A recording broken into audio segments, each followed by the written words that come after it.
I thought I knew everything about my wife, but her secret back-a-letter trip to Mexico had me questioning everything.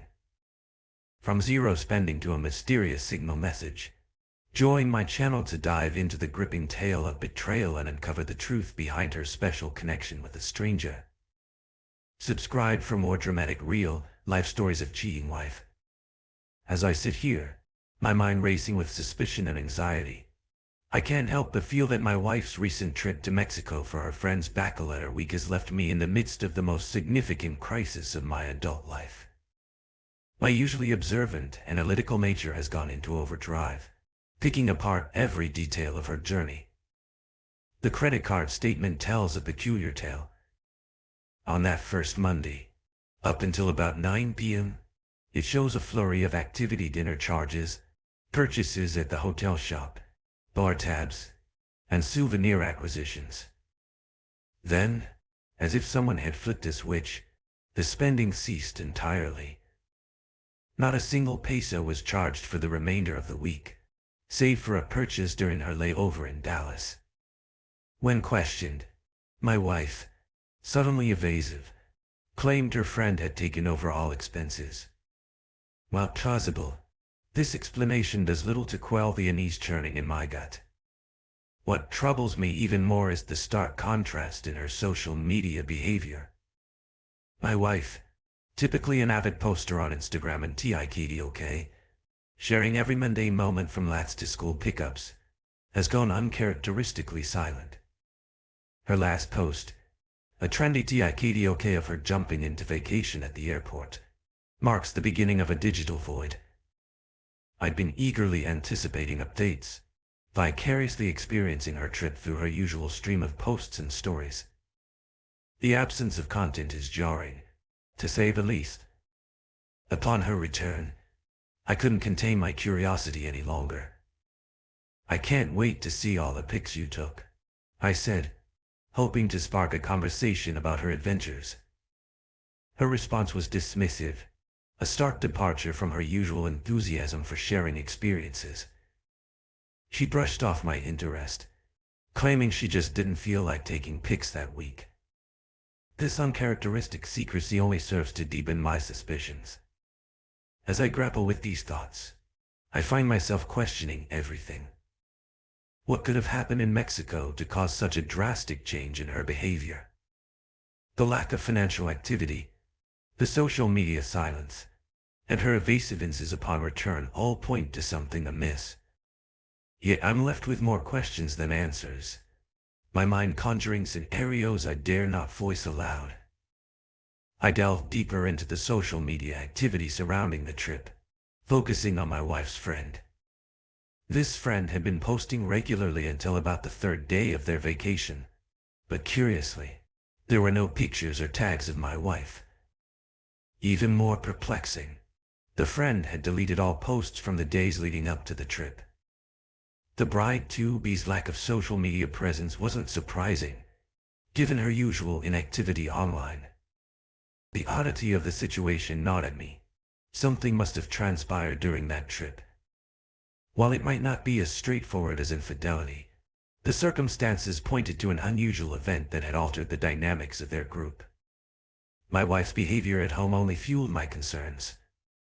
She had become incredibly distant, and last night, she opted to sleep on the couch, citing better air conditioning coverage, a valid point, I had to admit. However, in the middle of the night, I could have sworn I heard her engaged in a hushed phone conversation.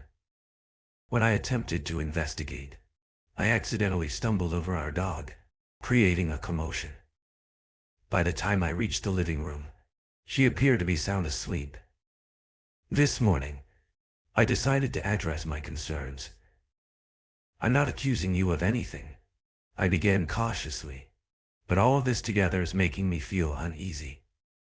I emphasized that my intention wasn't to provoke an argument or trick her into a confession, but rather to openly communicate my feelings. Her response was explosive. "You are a major fucking asshole for bringing this up on my first day back at work," she snapped. When I tried to explain that I was simply trying to communicate, not pry, she retorted, Your communication is prying, and I am not discussing this with you ever again. With that, she whisked our children off to summer camp and left, leaving me even more bewildered and concerned about the growing rift between us. As I pondered the situation, a realization struck me. My wife's texts might synchronize with her iPad. With a mixture of trepidation and determination, I located the device and, after several attempts, cracked the passcode. My heart raced as I scrolled through her messages, my suspicions growing with each swipe.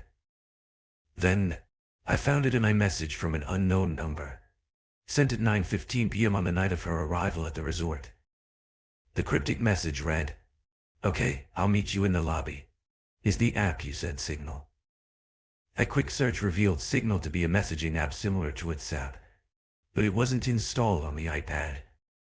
My investigative instincts kicked in, and I ran the number through a search engine. The results led me to a real estate agent based in South Florida. Delving deeper, I found his Instagram account, which confirmed his presence in Mexico during the same week as my wife's trip, ostensibly on a golf outing with friends. Overwhelmed by the implications, I reached out to my sister, known for her relentless internet sleuthing skills and unwavering support in matters of infidelity. As she made her way to my house, I felt a mix of dread and anticipation. Upon arrival, my sister wasted no time. Armed with a burner phone, she crafted a message to the real estate agent, posing as my wife. The text explained that I, her husband, had grown suspicious, necessitating a new phone and suggesting future communication via Signal. The response was almost instantaneous, setting off a chain of revelations that would shake the foundation of my marriage. Over the course of an hour, my sister, still masquerading as my wife, skillfully coaxed the agent into reminiscing about their week together. He eagerly shared photographed snapshots of them at a bar with arms intertwined, lounging on the beach in close proximity, and engaging in activities like parasailing and ATV riding, which he had apparently funded. While none of the images were explicitly compromising, they painted a clear picture of a connection that went beyond casual acquaintance. The evidence was damning enough to confront my wife, yet not so graphic as to completely shatter my world. As I stared at the photos, a complex mix of emotions washed over me: anger, betrayal, and a desperate hope that there might still be an innocent explanation for it all. The evidence we gathered was irrefutable. My sister's phone captured screenshots of the Signal messages, providing undeniable proof of my wife's infidelity with the real estate agent. The photographs and conversations laid bare their week of indulgence and intimacy. What gnawed at me most was the sleazy nature of this guy. Far from the dashing figure I'd imagined, he was a portly, unattractive man whose real estate website reeked of get-rich-quick schemes. He resembled Tony Soprano with an extra 30 pounds and even easier hair. I found myself spiraling into self-doubt, questioning my worth. Despite likely earning more than him, and certainly more as a couple, I couldn't fathom what he offered that I didn't. Was it because I'd prioritized our future, maxing out retirement accounts and college savings instead of indulging in flashy expenditures? If she had fallen for a rugged surfer with chiseled ABS, I might have understood. But this man's involvement made the betrayal all the more bewildering and painful. I felt like an utter failure. The day unfolded in a tumultuous cycle of discussions, arguments, screaming matches, and threats. By nightfall, I found myself more confused than I had been that morning, my emotions a maelstrom of exhaustion, sadness, anger, nervousness, and uncertainty. In a moment of clarity, I made a preliminary appointment with a family law attorney to discuss its protection and navigate the potential legal ramifications, regardless of my ultimate decision. In a rare moment of clarity during our tumultuous day, I found myself pleading with my wife to explain her choice. I couldn't comprehend why she had fallen for a man who bore an uncanny resemblance to an overweight Tony Soprano, complete with greasy hair and a questionable past. This fat Tony Soprano, as I'd begun to think of him, was reportedly on his fourth marriage with at least 6 children. My wife's response cut deep. "He made me feel special," she said, her voice devoid of emotion. The emotional roller coaster continued throughout the day. One moment, she was overcome with remorse, begging me not to make any hasty decisions and imploring me to consider the impact on our children if raised in separate households. The next, she was utterly unrepentant, boldly claiming that I was the root cause of her infidelity. The stark contrast in her behavior left me reeling, struggling to process her conflicting messages. My own emotions mirrored her instability, oscillating between despair, anger, and confusion. While I could empathize with emotional turmoil, hearing her blame me for her actions was a bitter pill to swallow. I found myself questioning everything I thought I knew about relationships and women in general. I had spent my entire life striving to be the antithesis of men like Fat Tony. My focus had always been on securing our family's future, maxing out retirement accounts, setting up college funds for our children, even purchasing a picturesque second home by the lake. I had taken calculated risks in my career, transitioning from engineering to management to provide a more comfortable life for my family. Despite the long hours at work, I remained devoted to our children, coaching their little league games, volleyball matches, and swim meets, despite my own less than stellar aquatic abilities. I had even cultivated a warm relationship with my in-laws, going so far as to finance a family trip to Hawaii the previous year. And yet, here I was, facing the harsh reality that this unkempt real estate agent with his rented Ferrari and tacky Florida real estate website had somehow made my wife feel more special than I ever had. The gravity of the situation hit me as I contemplated the very real possibility of missing future Christmas mornings with my children, a prospect that felt like a knife twisting in my gut. As the night drew in, the weight of the day's revelations pressed heavily on my chest. The evidence of my wife's infidelity lay before me, irrefutable and devastating. Yet amidst the anger and betrayal, a part of me still yearned for understanding and closure. I found her sitting alone in the living room, her face a mask of guilt and sorrow. The children were asleep, blissfully unaware of the storm brewing in their parents' lives. I took a deep breath and sat down beside her, the silence between us pregnant with unspoken words. "I need to know why," I said quietly, "not just the superficial reasons, but the deep doubt, Ruth. What did I miss? What did we miss?" She looked at me, her eyes brimming with tears. "I don't know," she whispered. I felt lost, unseen. It wasn't about him, not really. It was about feeling something, anything, that made me feel alive again. Her words cut deep, but they also illuminated a truth we had both ignored for too long. In our pursuit of a secure future, we had neglected the present, the simple joys and connections that had once defined our relationship. "I'm sorry," she continued, her voice breaking. "I never wanted to hurt you or the kids. I've made so many mistakes." For a moment, we sat in silence, the enormity of our situation hanging heavily in the air. Then, tentatively, I reached out and took her hand. "We've both made mistakes," I said. "But if there's any part of you that still believes in us, I'm willing to try. Not just for the kids, but for us." She squeezed my hand, a glimmer of hope flickering in her eyes. "I want that too," she said. "I want to find a way back to each other. It wouldn't be easy. Trust would need to be rebuilt, and wounds would need time to heal. But in that moment, we made a silent pact to face the future together, whatever it might hold." As we sat there, hand in hand, I felt a sense of peace wash over me. The road ahead would be challenging, but for the first time in a long while, it felt like there was a way forward. And that was a start.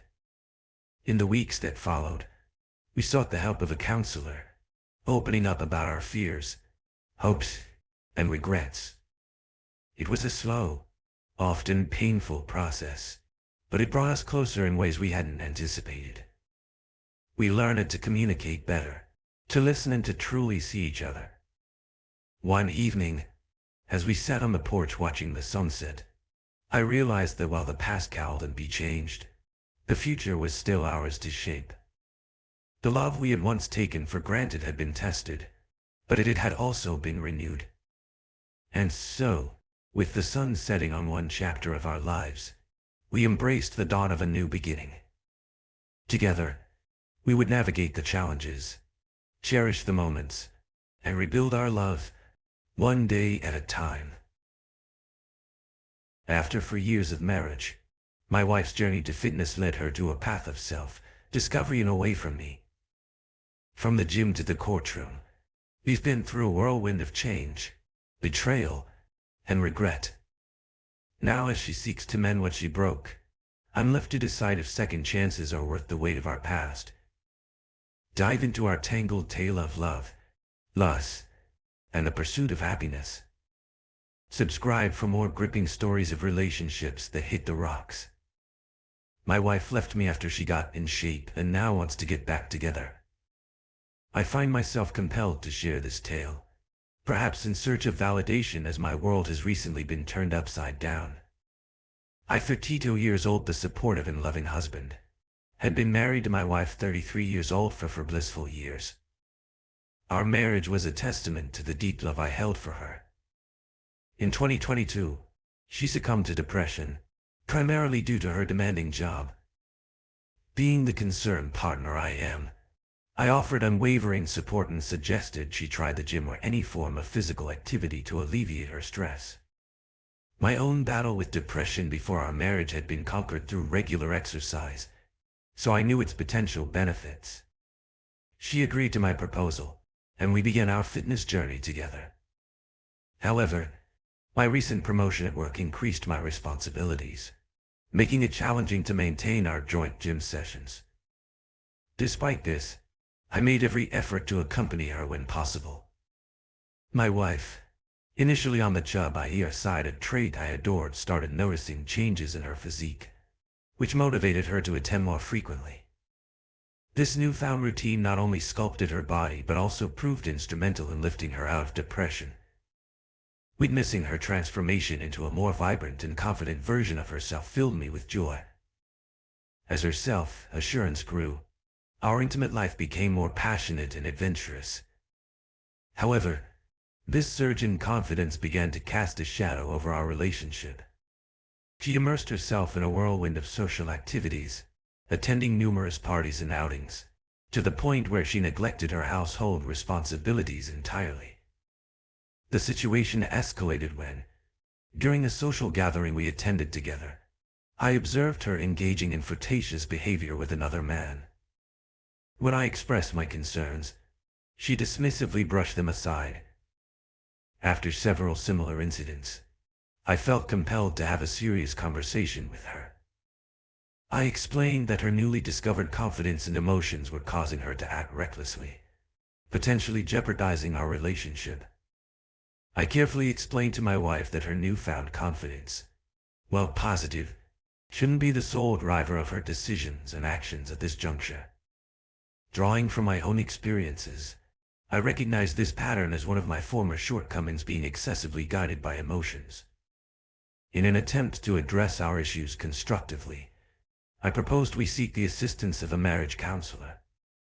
However, this suggestion ignited an unexpected firestorm. The woman I once knew as the epitome of sweetness unleashed a torrent of hurtful words. She claimed that her recent self-improvement had made her realize she had settled for me, asserting she could attract a better partner. Her accusations of my insecurity and other disparaging remarks left me utterly stunned. The stark contrast between her current behavior and her former gentle nature was jarring. The following month, she initiated divorce proceedings. Our communication dwindled to sporadic exchanges through our respective lawyers.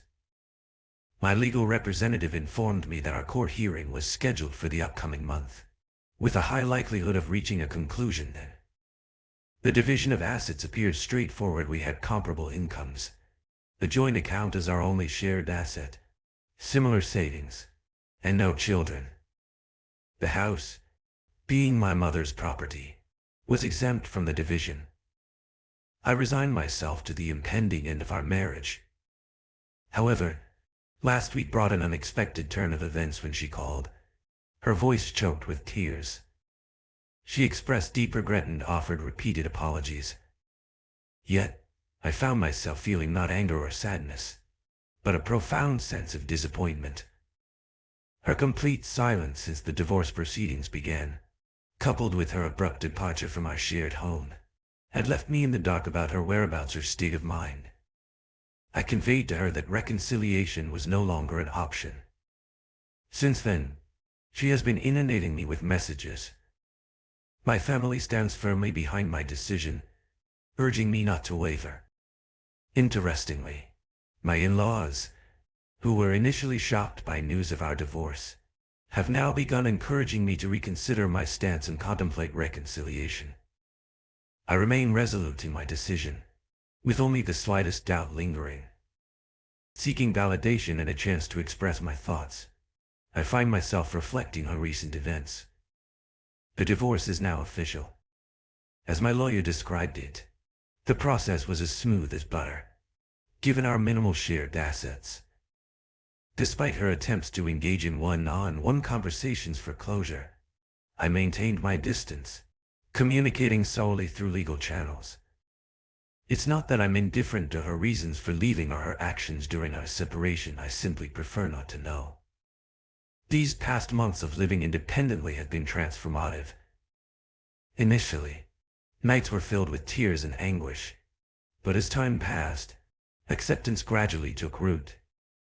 I question the value of reopening old wounds by delving into the whys and wherefores when I've already come to terms with our separation.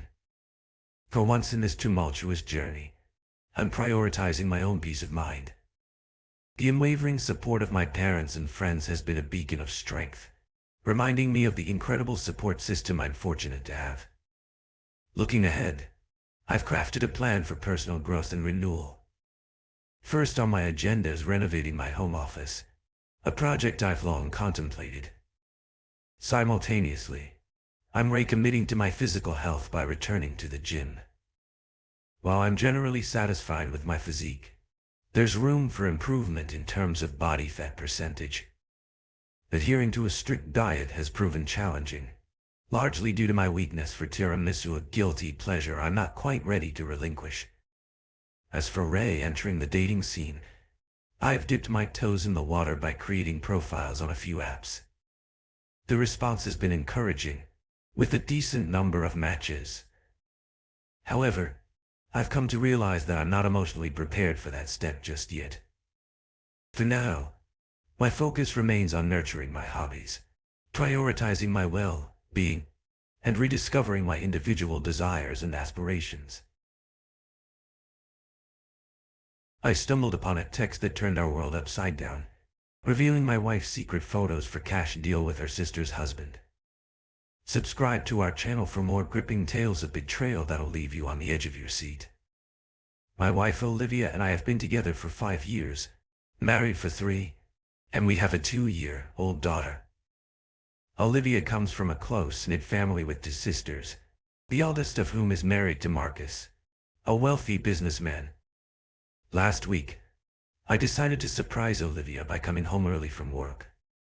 As I tried to sneak into our suburban house, I clumsily lost my footing on the polished hardwood floor and injured my back. Hearing the commotion, Olivia rushed to help me. While she went to the kitchen to fetch an ice pack, I retreated to our bedroom to rest. As I lay there, my eyes fell on Olivia's phone on the nightstand. Suddenly, a WhatsApp notification from Marcus lit up the screen with a message that made my blood run cold. "You've got the best pair I've ever seen." My heart racing, I unlocked her phone, my suspicions confirmed as I so recently sent pictures and a video of Olivia's breasts. Strangely, there were no previous messages in the chat. When Olivia returned with the ice pack, her face etched with concern, I confronted her with the evidence. my voice barely above a whisper as I asked, "How long?" In all the years I've known Olivia, I've never seen her look so devastated. Her eyes welled up with tears as she stammered, "Babe, I am sorry, but I can explain." I steeled myself and told her to continue. She recounted a story that began in late 2019 when she was facing financial difficulties. According to Olivia, Marcus had offered to help, but with a suggestive caveat he wanted to see her pictures. What started as a desperate measure apparently continued for years.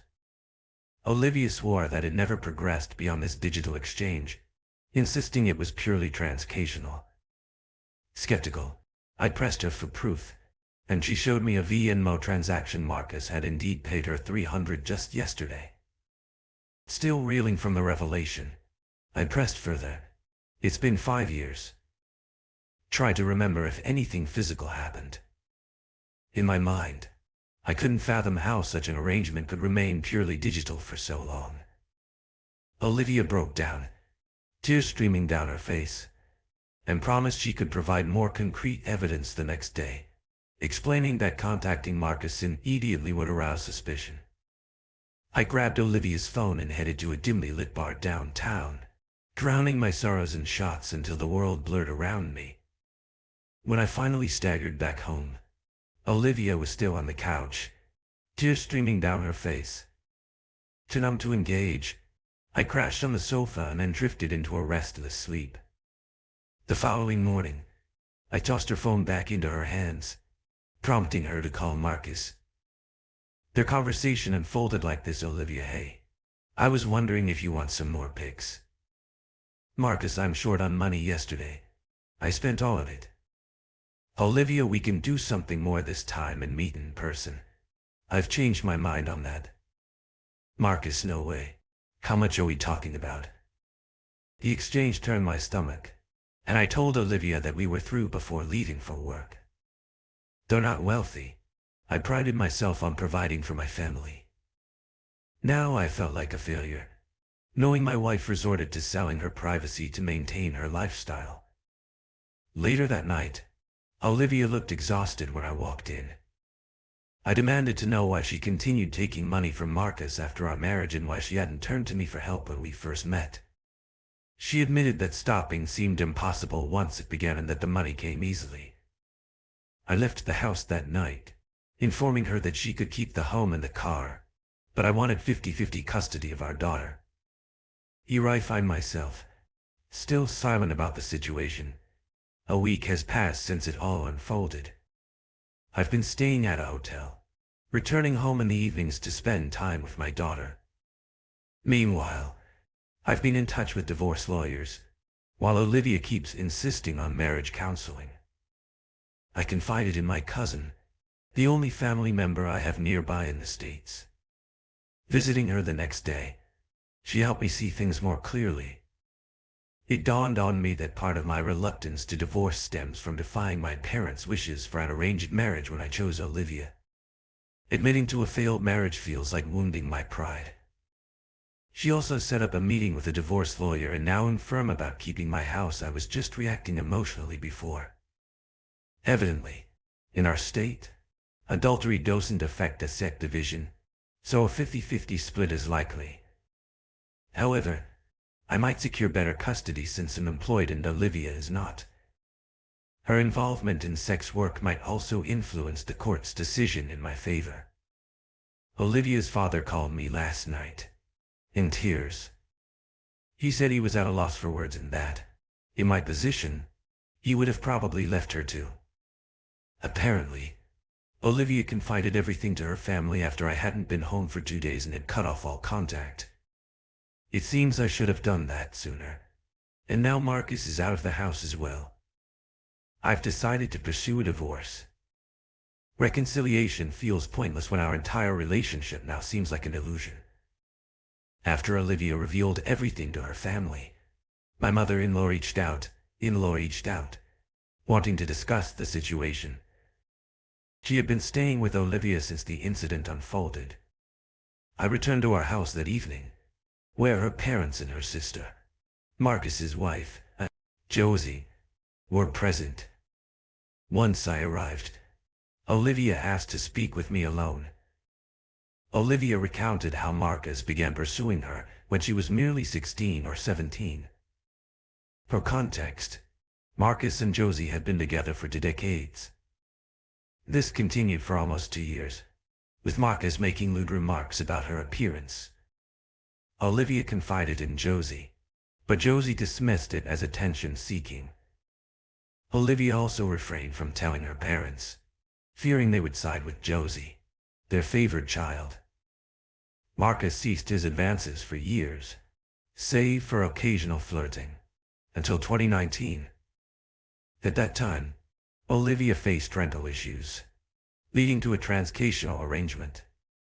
I asked why she hadn't approached me back then, but she explained that we were only a month into dating, and she feared it might reflect poorly on her. Olivia insists nothing occurred after that until last year when Marcus and Josie hit a rough patch, and he began contacting her again.